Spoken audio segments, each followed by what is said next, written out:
It's the same hustle, it's the same thing. Same tears on them when we fade. Maybe one day we'll see we're one big family, like it's one kettle. It's the same sunshine.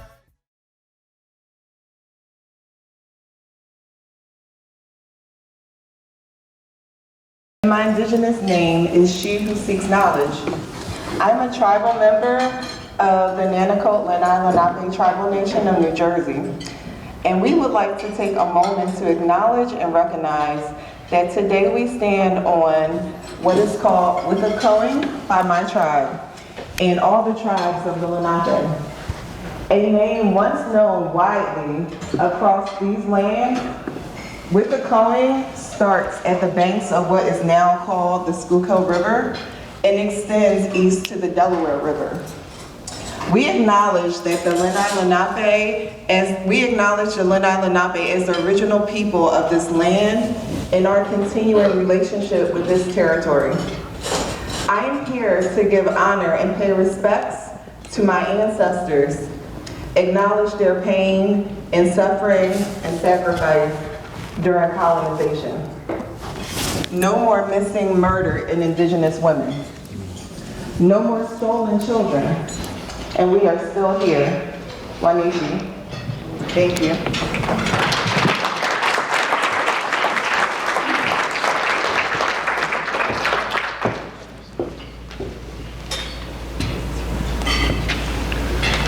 Good day, everybody. How are y'all? My name is Tavis Sanders, also known as Red-tailed Hawk, or pronounced in our original language, Edom Sagud Sakor. And I am the co-founder of a nonprofit called Indigenous Education. We've been established in 2010. My mother is a public school teacher here in Philadelphia and Atlanta for about 35 years.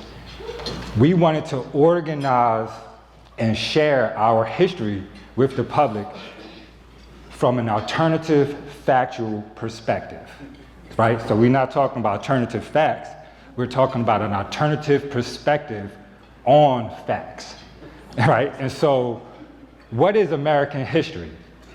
For colonizers is one thing, for indigenous peoples is another. The indigenous story isn't shared much.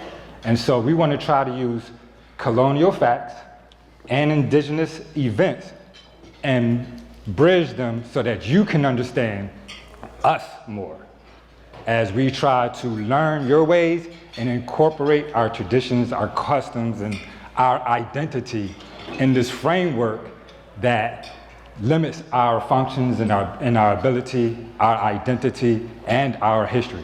And so, taking a big picture approach, right? We want to take it from the beginning, 0-10, if you've ever been in college.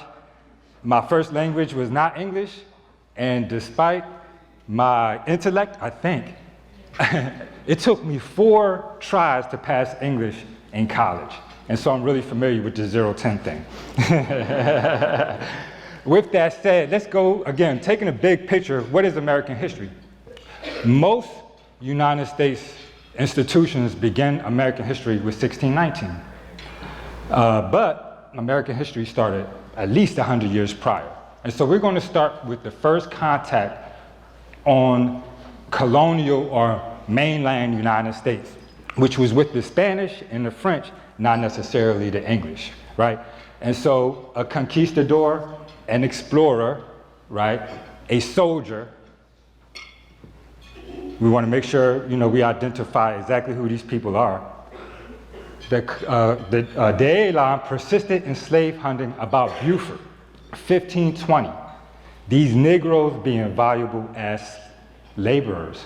I was about to say slaves, but we want to use the correct wording.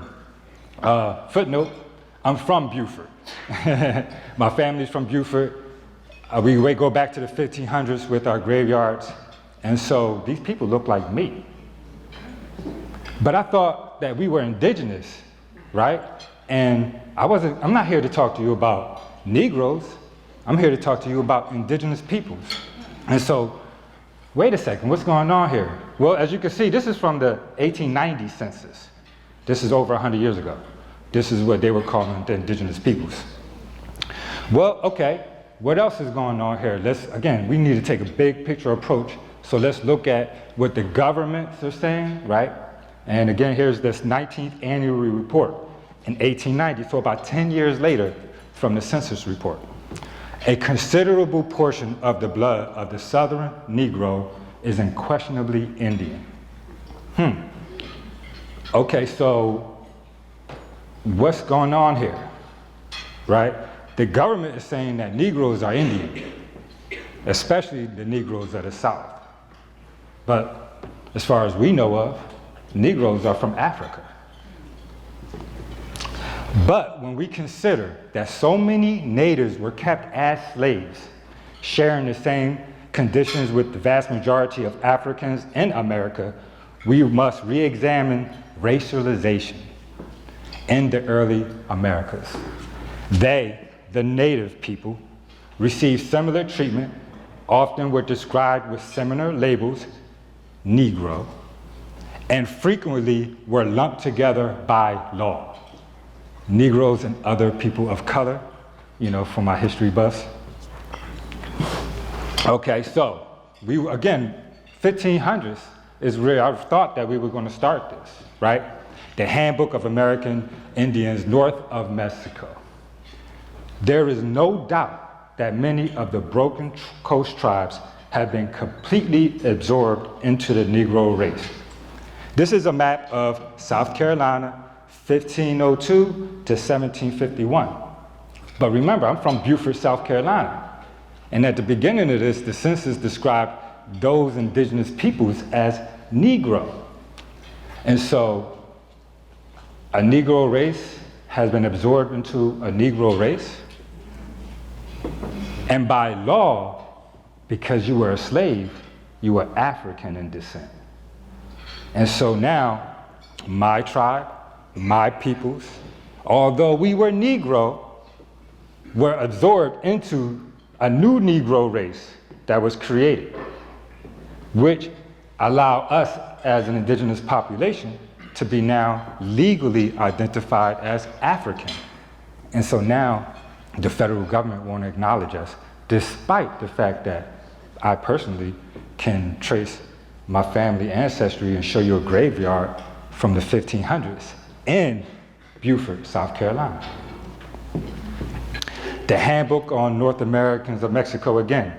Is it possible that many of the Negroes of the whole lower Atlantic and Gulf region have much Indian blood? What is much Indian blood when you were calling these people Negro when you got here?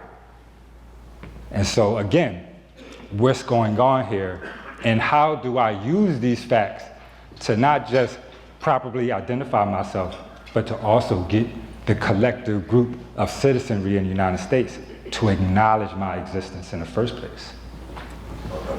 For most of my life, I've been fighting against a myth, that I'm a myth as a Black Indian. Pictures speak 1,000 words. Maps tell you more, and as far as the United States is concerned, the census is everything. And so let's take a look at this map from the 1600s as I wrap it up.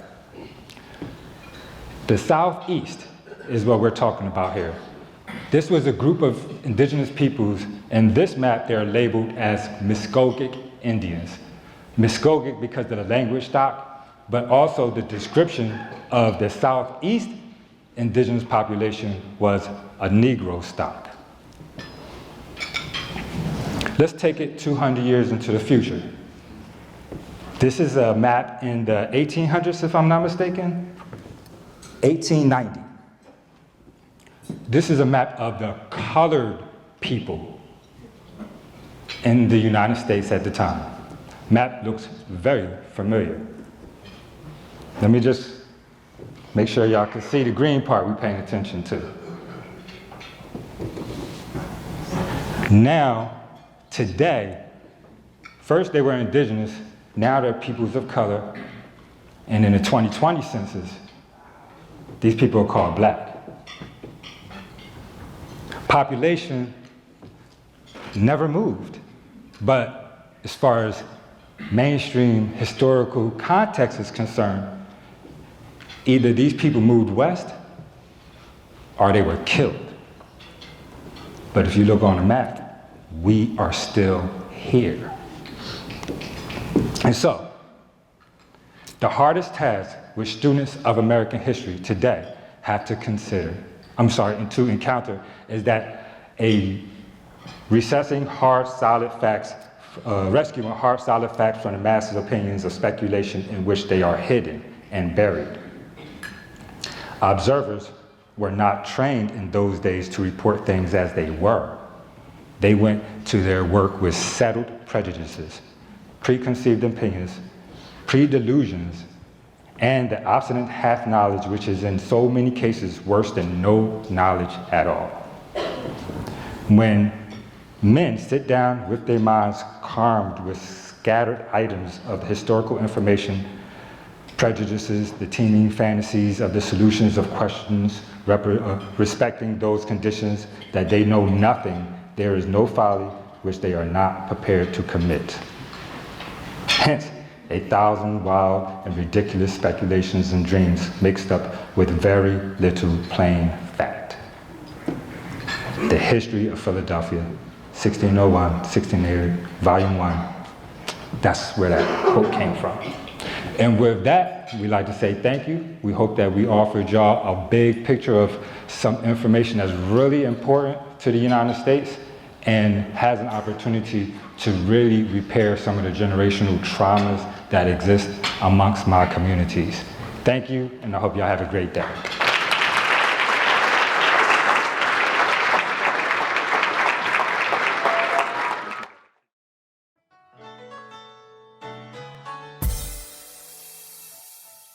It's the same hustle, it's the same thing, the same tears on everything. Maybe one day we'll see we're one big family, like it's one shadow. It's the same sunshine.